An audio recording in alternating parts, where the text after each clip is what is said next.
지금 시장이 실거래 지수가 낮아졌던 거에서 반등, 일시적 반등은 가능하나 제가 볼 때 추세적인 상승은 힘든 상황이다.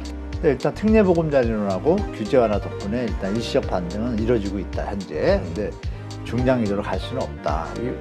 또 40조를 풀면 또 가능하겠죠.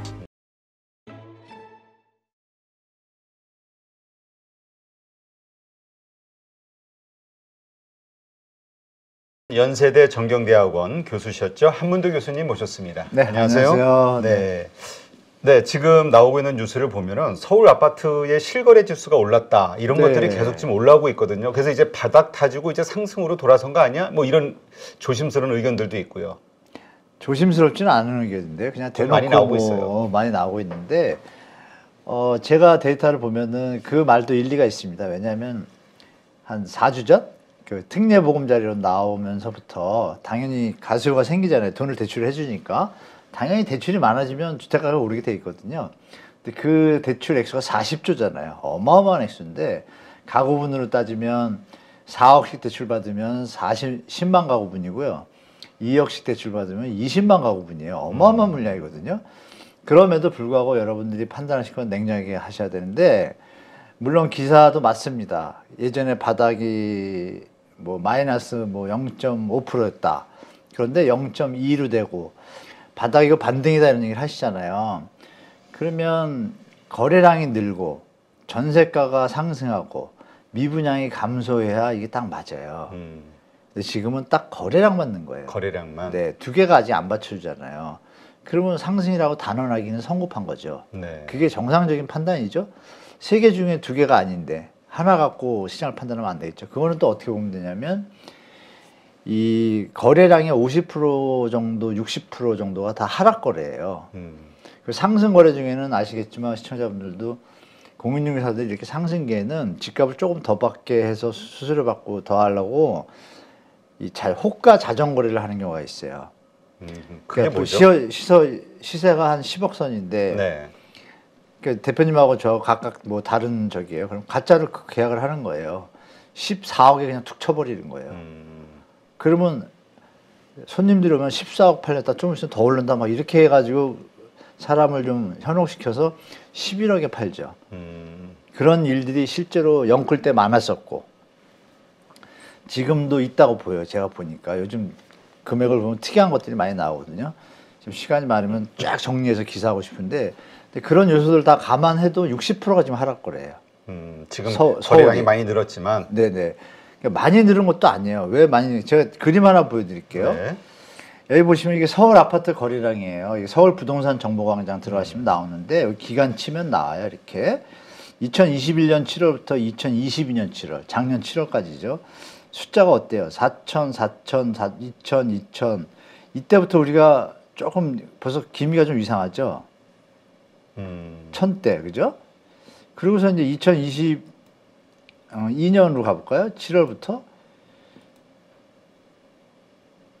여기를 2023년 3월로 해볼게요. 그럼 600대로 확 내려왔어요, 갑자기. 그나마 안 좋을 때가 2000대로 내려왔고 600대로 내려오고 700대로 내려왔다 2267개예요. 네. 그러니까 이걸 가지고 예전이랑 큰 차이가 없잖아요. 그러니까 워낙 내려간 게 더 적으니까 이렇게 800개, 500개, 600개 역대 이게 최저치거든요. 이거에 비해서 기저효과로 이게 거래량이 많이 늘어난 것처럼 보이지만 그러면 이제 이걸 보여드릴게요. 2020년을 한번 같이 볼까요? 20년 저기를 봐야겠구나. 20년 20년부터 볼게요. 20년 보면 3천, 5천, 15,000 뭐 이렇잖아요. 영끌할 때. 네네. 그리고도 보면 어때요? 숫자가 다 4천, 7천, 6천 이렇잖아요. 그러면 4천, 5천, 6천은 돼야 이게 좀 시장이 움직인다고 보는 거지. 2천 갖고는 아직 돼봐야 아니잖아요. 절반 정도도 안 되니까. 그럼요. 그러니까 그걸 너무 과잉 해석하시면 안 되고 다만 추세적으로 특례보금자리론이 지금 18조 정도 소진됐거든요. 그러면 18조, 20조 정도 남았죠. 한 50 몇 프로 남았는데 그럼 반 정도 소진된 거잖아요. 그럼 반이라면 1월 말에 시작했으니까 특례보금자리가 2월하고 3월 중순이니까 3월 하반기하고 4월, 5월 초 중순 되면 이 특례보금자리론이 다 소진되겠죠? 그 다음은요. 그 다음은 이제 그 다음 수요자가 없다. 대출을 받는 게 한정돼 있는데 반절 시리 때문에 네. 그럼 당연히 또 좀 꺾이겠죠. 그러니까 지금 반등해봤자 제가 볼 때는 한두 달밖에 더 못 간다. 그러니까 상승의 폭도 제한적일 거고 늘어났다는 거래량도 예년과 비교하면 반토막 수준이다. 그러니까 아직 빠르다, 성급하다. 그래서 거래량이 는 거에 대해서 너무 의미를 두지 마시고 하락 거래에 대해서 지금 왜 근데 또 매물이 또 증가하거든요. 아, 신기한 것은 거래량이 늘면서 매물도 증가. 매물이 줄여야지 2008년, 2009년 때 반등할 때처럼 쫙 근데 그 가는데 매물이 좀 상방으로, 그러니까 좀 상향으로 내놓는 거 아닌가요? 상향으로 내놓는데 그건 안 팔리고 수요자들이 똑똑해지셔가지고 여러 개 물건이 있는데 급한 분은 더 싸게 내놓을 거 아니에요. 네. 그 물건만 사는 거예요 지금. 가끔 이제 특례보금자리에 들어오니까 투자 개념으로 접근한 분들이 지금 요새 계세요. 어떤 개념이냐면 5억을 대출받아서 네. 2년 버틴다. 5억이면 이자가 4%니까요. 2천만 원이잖아요. 1년에 이자만. 그러면 2천만 원에 2년이면 4천이잖아요. 집값 요즘 좀 꽤 내려온 지역들이 있잖아요. 송파구도 뭐 30% 내렸었으니까.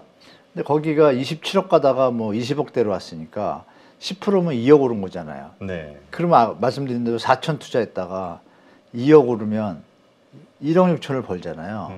이런 얍삽한 투자 마인드를 가진 세력들도 가세한 것 같아요. 네. 그리고 실수요자들도 가세하고 그러니까 시장이 약간 들썩이는 건 맞아요. 맞는데 그러면 그 형태를 경매가 그럼 줄여야 되잖아요. 근데 경매 계속 나와요.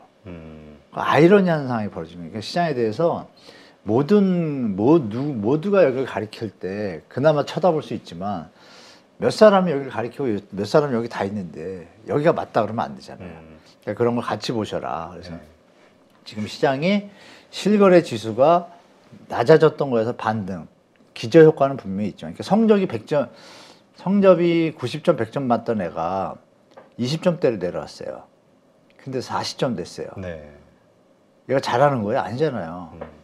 그러니까 오늘 80점 가야죠. 그렇죠. 아직 멀다 이거죠. 그렇다면 지금 상승하고 있다, 바닥을 찍고 이제 반등하고 있다, 이러한 시장의 흐름, 분위기, 이것은 팩트는 아니다? 전혀 아닌 거죠. 그러니까 하락이 멈춘 건 맞죠. 하락이 멈춘 것도 아니죠. 지금도 하락이니까 하락이 둔화된 건 맞죠. 속도를 둔화시키고 연착륙으로 좀 변곡점을 틀어주는데 특례보금자리로 나오고 1.3대책이 효과를 보인 건 맞잖아요. 네. 그 역량이 계속 지속될지는 좀 지켜봐야 되는 거고 반등하기에는 일부 그러니까 상승거리는 건 어떤 거냐면요. 이게 아주 묘한데요. 보세요. 이렇게 시장이 있는데 여기 가격이 하나 있어요. 이게 고점이에요. 이게 내려왔어요. 여기까지요. 얘가 요번에 이제 규제 완화 이런 것 때문에 요만큼 올라갔어요. 얘는 상승했죠. 근데 여기서 보면 하락해 있잖아요. 네. 근데 이 와중에 여기 하락한 거 말고 요것도 조금 내려가는 것도 거래되는데 여기 거래가 안 되는 것들이 또 내려오고 있거든요. 이게 더 많아지니까 하락 거래가 더 많은 거죠. 네. 그러니까 지금은 일시적 반등은 가능하나 제가 볼 때 추세적인 상승은 힘든 상황이다 이렇게 말씀드리겠습니다. 네. 지금 규제 완화 이게 네. 많이 이루어져 있는 상황이잖아요. 그리고 이거는 뭐 시한 제도가 없는 거 아닌가요? 근데 왜냐하면 주택건설협회 세미나에서 하반기 규제 완화가 이어진다면 본격적으로 주택 시장은 회복할 것으로 전망이 된다. 주택산업연구원이니까요. 이런 식의 이야기. 그러니까 뭔가 주택산업연구원 네, 말씀해 주세요. 예, 이것은 지금의 이 정책을 계속 끌어달라는 메시지인 것인지 아니면 보다 더 이렇게 회복을 시키기 위해서는 또 대책이 나와야 된다는 이야기인지 잘 이해가 안 돼서. 그 주택건설협회는 아파트 건설업체의 어떤 대변하는 업체입니다. 그러니까 그런 얘기를 할 수밖에 없죠. 올라간다고 해야지. 큰 의미는 없다. 여기다 대고서 저같이 협회 회장님이 지금 시장 하락하니까 이럴 수는 없잖아요. 네. 그러면 그 맥락에서 이해하셔야지. 그러니까 하여튼 이러한 것들 어쨌든 전반적으로 봐도 지금 대세 하락은 아직 돌아섰다라고 볼 수 있는 건 없다. 이렇게 정리하면 되겠네요. 네, 일단 특례보금자리론하고 규제 완화 덕분에 일단 일시적 반등은 이루어지고 있다 현재. 근데 중장기적으로 갈 수는 없다. 또 40조를 풀면 또 가능하겠죠. 근데 이건 뭐 미친 짓이죠 제가 볼 때. IMF에서나 OECD에서 경고했잖아요. 대출 그만하라고 한국 난리 난다고.